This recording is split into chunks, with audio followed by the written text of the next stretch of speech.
Warcasters of the Protectorate. The Protectorate military possesses far greater strength than their numbers alone might suggest, due in no small part to their success at recognizing and fostering warcaster talent. It is no small frustration to their enemies, particularly the Signarans, that this fanatical nation is able to maintain such a strong and diverse ratoon of powerful warcasters. For the Sulamenites, this is yet another confirmation that the Creator's favor for the Great Crusade and the Sulamenite faith. Locating the gifted. Many priests have learned to spot the warcaster talent among the faithful and see it as a sign of their God's intervention. It seems likely that focused prayer and meditation among both clergy and ranking soldiers opens the mind to the possibility of contact with the cortex. The tremendous force of will required of priests to channel their holy powers reinforces this potential. Many priests, even those who do not possess the warcaster talent, have proven adept at recognizing the power in others before it truly manifests.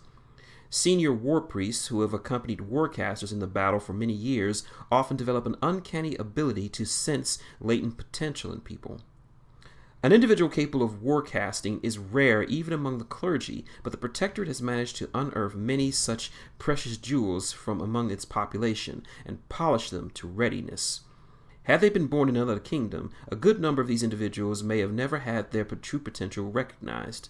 It doubtlessly helps that the Protectorate citizens are required to join the war effort whenever asked.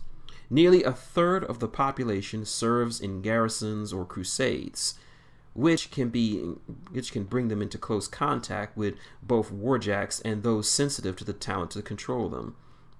The Protectorate's final advantage in the discovery of potential warcasters is derived from their unique culture.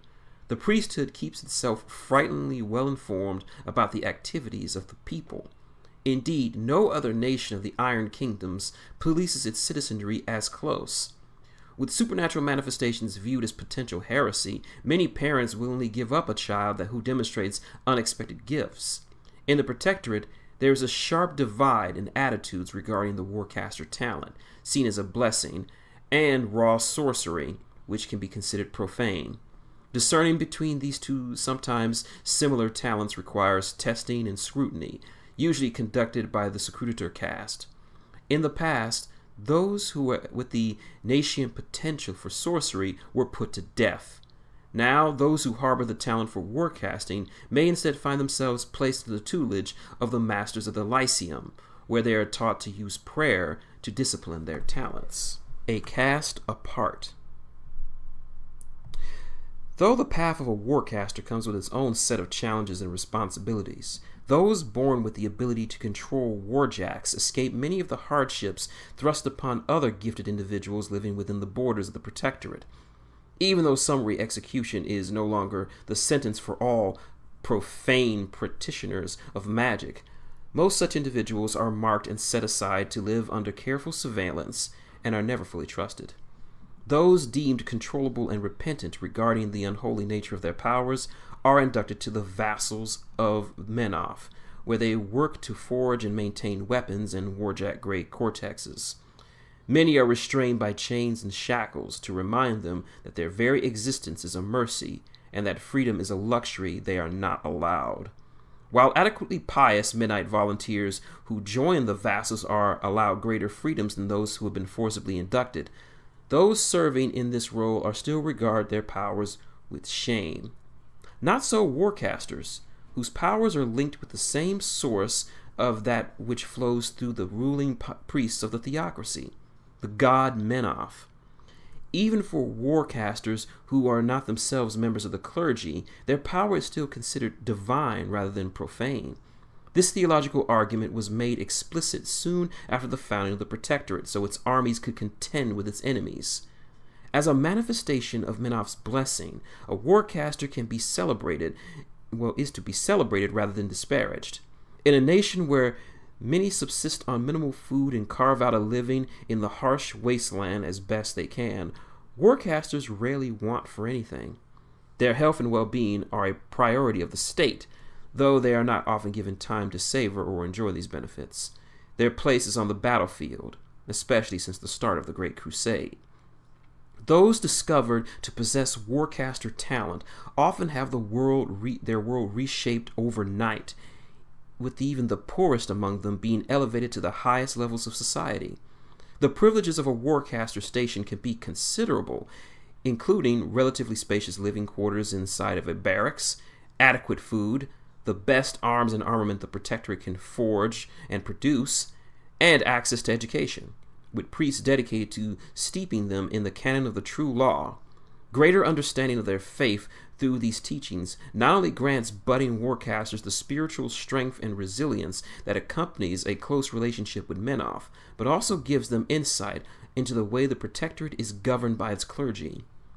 It was during the reign of Hierarch Lutein, the first to take the title after the formation of the Protectorate, that the theocracy began to exert significant efforts to find and train warcasters. The nation's government has experienced a shift since that time as these powerful and highly educated soldiers take up leadership roles both on and off the battlefield. By and large, the general populace has met this change with enthusiasm. There are those who believe that it's only right that warcasters should rise to positions of importance, as Menothe himself chose to bestow their unique gifts upon them. Each is believed to possess a special destiny and is to have a place awaiting them in Urcaeon, in the city of man. Responsibilities and training. While they wear no shackles, warcasters of the Protectorate are bound instead by powerful responsibilities and expectations.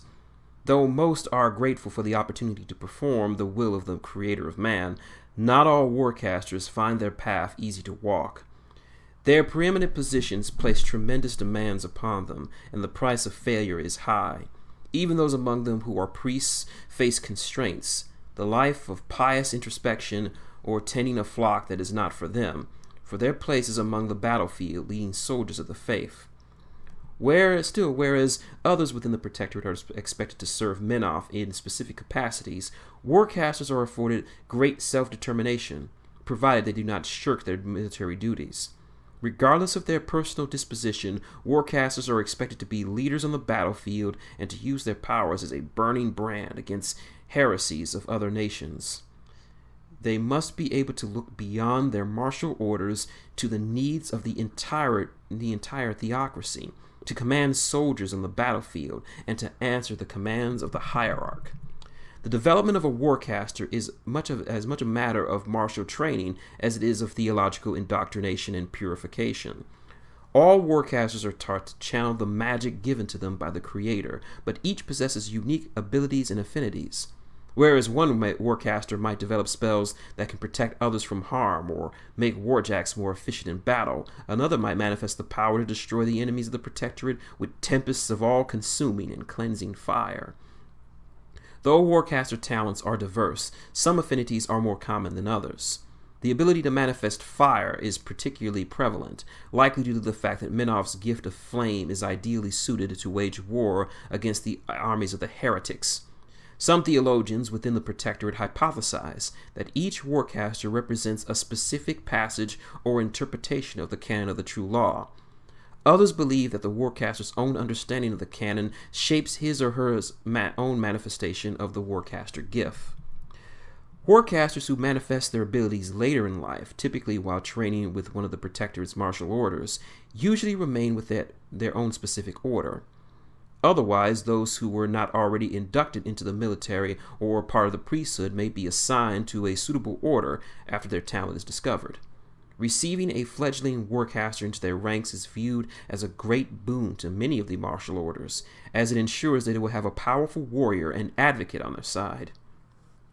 Instructors in Emir and Sul stand ready to train new warcasters in the fundamentals of this discipline, as well as great instruction in the skills and duties expected of all Protectorate military leaders.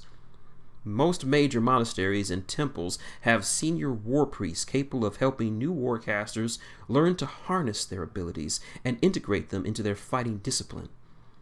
If a prospective warcaster requires more specialized training for this, he is sent to those capable of providing it. Once a junior caster is armed with the fundamentals, it is customary for a senior warcaster to be assigned to finalize his training, running him through a difficult gauntlet to ensure that he is ready for the battlefield. Each warcaster has a different approach to this sort of training, and some, such as High Executioner Resnick, are especially brutal and unforgiving mentors. Regardless of where a warcaster trains or which martial order they are associated with, each must learn how to lead mixed forces. As a vital piece of the nation's military might, warcasters must be able to adapt to a wide range of situations, and their ability to work alongside both large and small forces with a variety of troops that have diverse combat roles is a critical skill itself. A warcaster might lead a small border patrol comprised of temple flame guard, deliverers, and paladins for a stretch of time before being trusted with a fully mixed indication of flame guards, knights exemplar, and militia soldiers. This need for flexibility extends to the warjacks under a warcaster's control.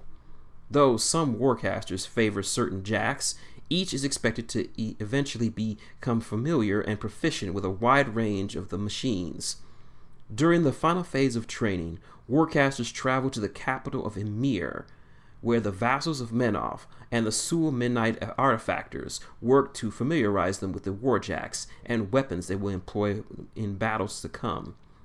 Each martial and spiritual order within the Temple of Menoth's hierarchy has its own initiation and promotion ceremonies. A warcaster who has completed warcaster training will be immediately elevated to a sufficient rank in his order to command the soldiers that he is expected to lead. But if he is thought worthy of that responsibility. Given their unique powers and responsibilities, warcasters attain higher ranks quickly, as long as they remain true to their order's code and obedient to the true law. Several martial orders are led by warcasters, who are in turn subordinate only to the synod, the hierarch, and his appointed intercessor. Indeed, the present hierarch is also a warcaster, a first in the history of the nation. Some priests have interpreted the rise of Hierarch Severius to this position of authority as proof that the final crusades of their faith are called upon them. Addendum. Sacred weaponry. Given the standing and importance of warcasters and ruling priests of the Protectorate military, it is no wonder that weapons that they carry are singularly potent implements of war. Each of these priceless relics are more than just tools designed to kill. It is also a work of art and a symbol of station. These arms inspire the faithful even when they strike fear in the hearts of the enemy. Crafting such a weapon perfectly suited for the individual's fighting style, station, and needs of a warcaster is the purview of Weisgov Ark Resnick, the overseer of the Sul Midnight artifactors. Each weapon is as unique to the warcaster as the warcaster wielding it, such as the spear Justifier borne by great exemplar Cryx, or Feora's fire-spewing halberd Apocalypse. Sacred symbolism illuminates these weapons and is particularly elaborate on the great staves wielded by the highest-ranking priests. Every ruling priest has in his possession such a staff, which embodies its authority. The Menofix, the symbol of man, Menoth's greatest creation, is a prominently displayed symbol on these stabs and other great weapons as a reminder of the god's purpose, scrutiny, and wrath. End addendum.